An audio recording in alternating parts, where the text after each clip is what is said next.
going to cover everything. You're going to see it in the economy. You're going to see it socially. You're going to see it at your job. You're going to see it at your church. You're going to see it at your place of worship, whatever.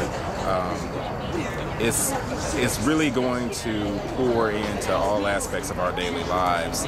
And I saw these people come together when me and one of my fellow students, Kenneth Sutton, organized a march. I saw us come together to fight injustice, and it was beautiful. It was beautiful. And it's sad to me that we have to come together during things like this, like HB 56. We should be together all the time.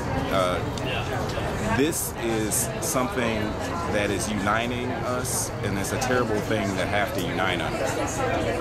But through this struggle, long after HB 56 is defeated, I hope that the communities in this state realize that we cannot repeat the civil rights movement every 40 years.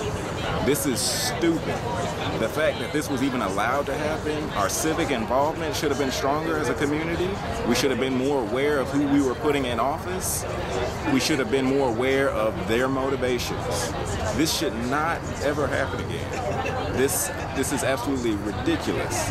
When we look back in, say, the next 50 years, when, you know, if I'm still alive, when we look back, whose side are we going to say we were on?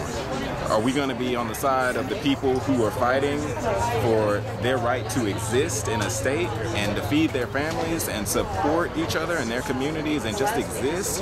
Or are we going to be on the side of the people who said it should be a felony for those people to have water in their homes?